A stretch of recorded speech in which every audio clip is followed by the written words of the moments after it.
Rich, you heard me say earlier that when we were doing the satirical pieces, you as the special correspondent, what was your what response did you get to these pieces where you give year-old gossip and that kind of stuff?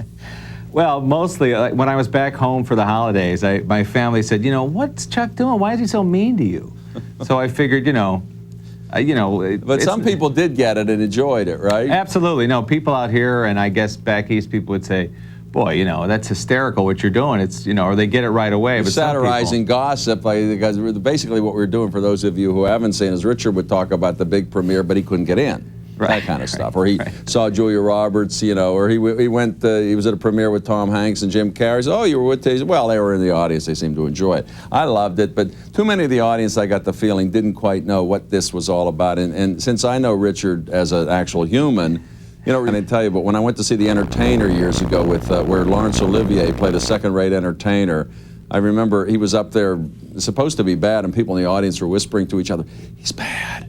He's no good, So we're not going to have to tell the crew out in Los Angeles they won't have to just look at the ground as I walk by after my segment and say, yeah, what is he doing here? What's he doing? He's back too. He's back. How can he be back? You're right, exactly. Now, they think, oh, Rich, some time ago you were now you're working as a writer and director in movies. It's true. But some time ago you were pursuing a career as an actor, and you had an experience with I think, did you answer an ad for an agent? How'd that work? Well, actually, I was taking a comedy improv class, and everyone in the class would say, how they were talking about their agent. And so I decided I had to go find one. So I saw an ad in Dramalog for an agent in Pasadena, which probably should have been my first clue, right.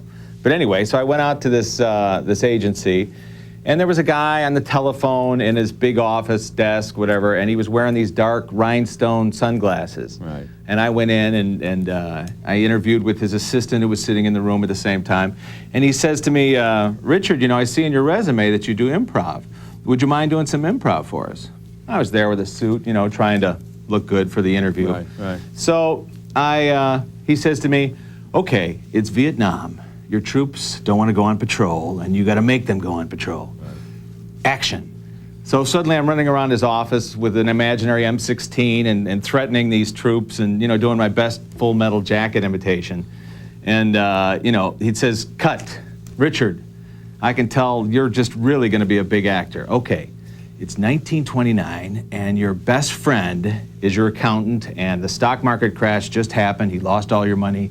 You find him dead in his office. Go. So suddenly I'm running around this office, and I'm opening up the guy's drawers, and I'm looking for the bank book that's supposed to be there, and I'm crawling on this guy's desk, and I'm just throwing things all over the room and going crazy. And he says, cut. Oh, Richard, the hair in the back of my neck stood up.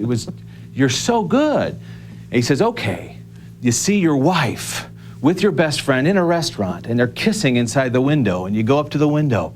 Action.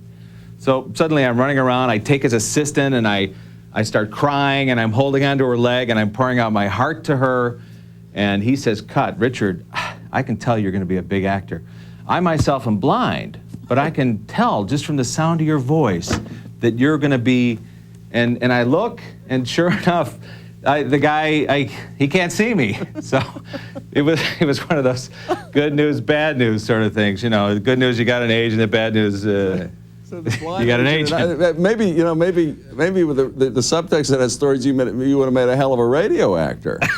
We never thought of it that way. Well, the next time we're going to come up to a break. We have Richard Dreyfuss coming up, but the next time you're on, I want you to tell the audience what happened when you went over to Morocco with me, and it has to do with the purchase of a couple of rugs that I wanted. But I was told you couldn't just go in there and say how much is it and pay them. So I'm not good at that stuff. But this guy, he's good at a lot of stuff. So thanks, Richard, and we'll see you soon. Thank you, Chuck. With our story from Marrakesh.